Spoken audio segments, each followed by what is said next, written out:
নমস্কার বন্ধুরা, আবার চলে এসেছি চিরসখার সাত কাহান নিয়ে।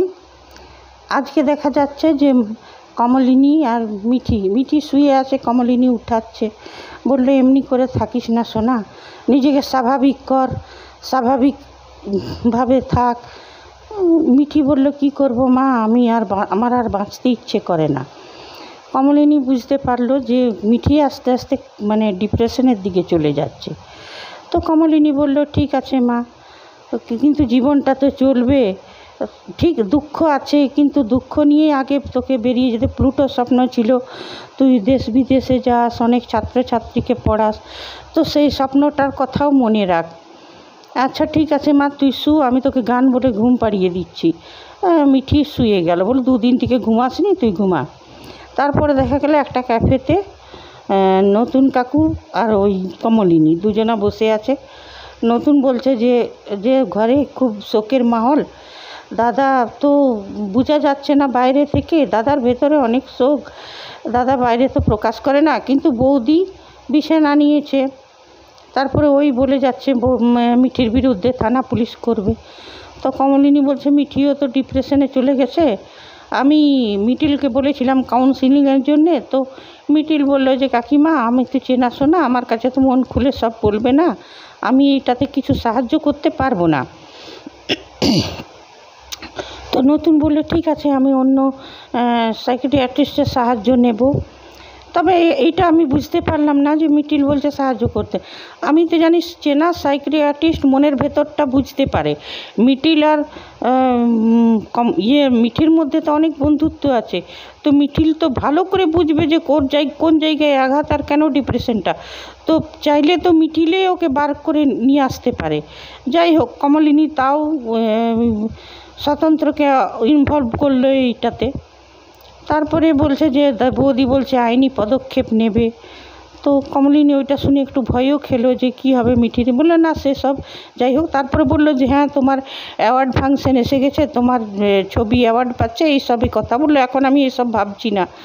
তো স্বতন্ত্র বলল যে দেখো জীবন তো এইসব চলতেই থাকবে, তো তোমাকেও নিজের রাস্তাটা করে বেছে নিতে হবে, তো তোমাকেও নিজের এগিয়ে যেতে হবে। এইসব কথা হলো। আজকে এতটুকুই কথাবার্তা হলো, আর বাকি যা হলো সে রিপিট আর কিছু হলো না। এইবারে বলবো আমি, এইবারে সিরিয়ালের 7 কাহন নিয়ে বলবো।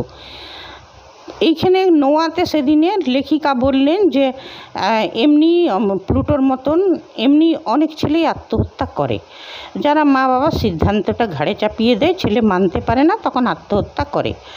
অনেক ছেলে করে না, এটা 15 বছর আগে হতো। এখন যে যুগ এসছে, এখন স্মার্টফোনের যুগ, এখন কোনো বেশিরভাগ ছেলেমেয়েরা আত্মহত্যা করে না, নিজের পথ নিজে বেছে নেয়। আর যদি লাখে একটা করেও,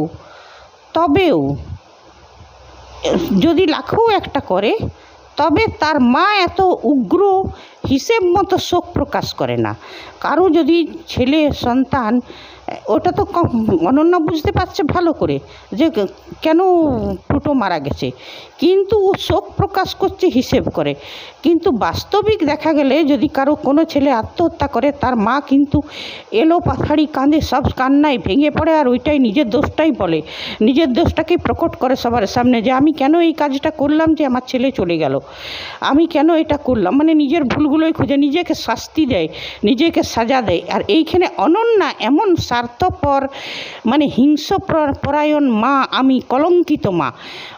অনন্যা হচ্ছে সমাজের একটা হিংস্রপরায়ণ কলঙ্কিত অপদার্থ মা। ছেলের শোকে পাগল, ঠিক আছে, মা ছেলের শোকে পাগল হতেই পারে, কিন্তু নিজের কান্নাটাকেও হিসেব মতো ব্যবহার করছে, নিজের শোকটাকেও হিসেব মতো ব্যবহার করছে, নিজেকে বাঁচিয়ে চলার চেষ্টা করছে। হ্যাঁ, এইটা ঠিক না, এটাও সমাজে ভালো বার্তা যায় না। ও সব নিজের দোষগুলোকে মিটিয়ে আর ওর মায়ের ঘাড়ে চাপিয়ে দিতে চেষ্টা করছে। তো এইটাও সমাজে ভালো বার্তা যাচ্ছে না। আর যদি সমাজে সিরিয়াল তো সবাই দেখে, সিরিয়াল তো ঘরে ঘরে দেখে, দেশের অর্ধেক অর্ধেকের বেশি মহিলারা সিরিয়াল দেখে, বাইরের দেশেও দেখে, যারা আমাদের দেশ বাংলাদেশের মহিলা যারা চাहे পুরুষ বাইরে থাকে তারাও দেখে সিরিয়ালগুলো। তো সেখানেও ভালো বার্তা যাচ্ছে না।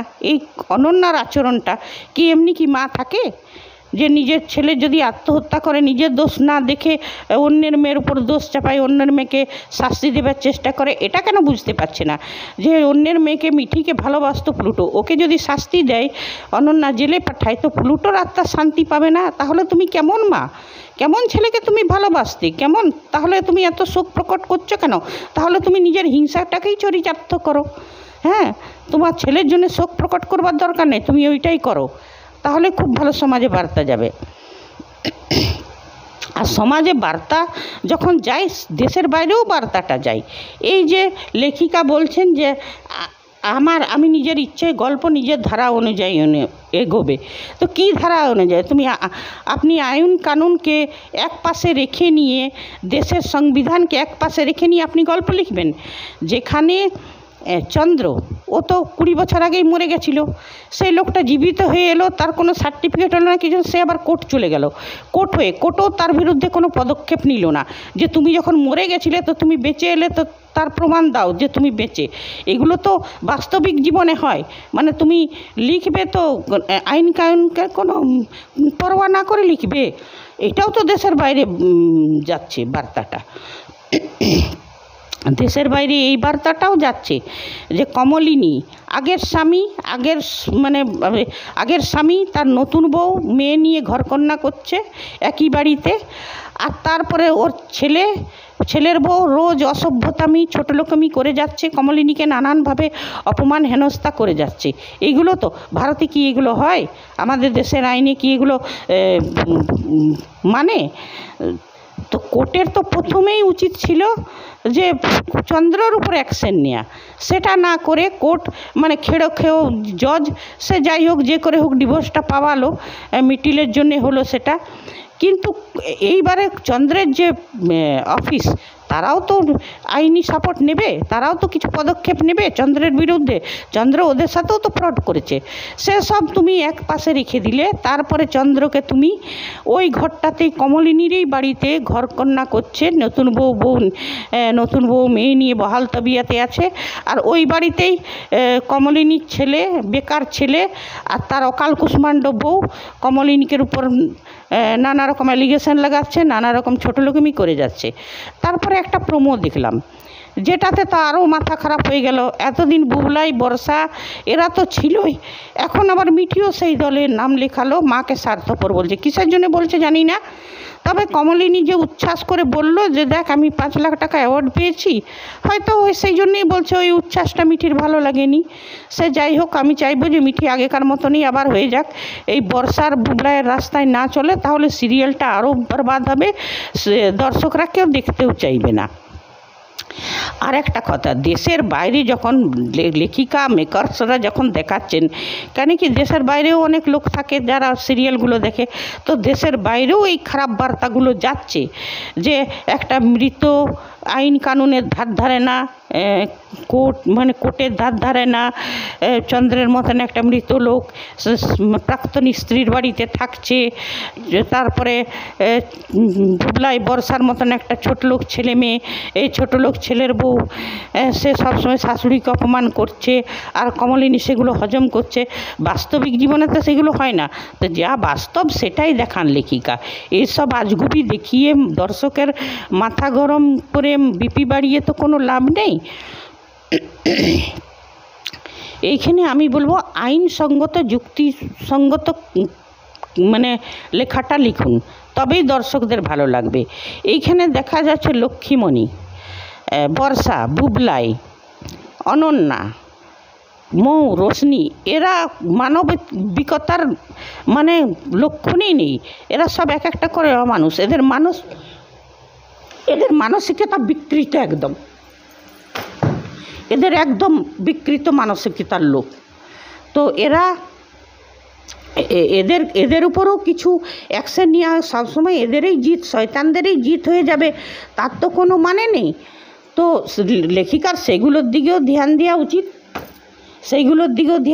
উচিত, আর লেখিকা দেশের আইন কানুনকে সম্মান করেই লিখুন।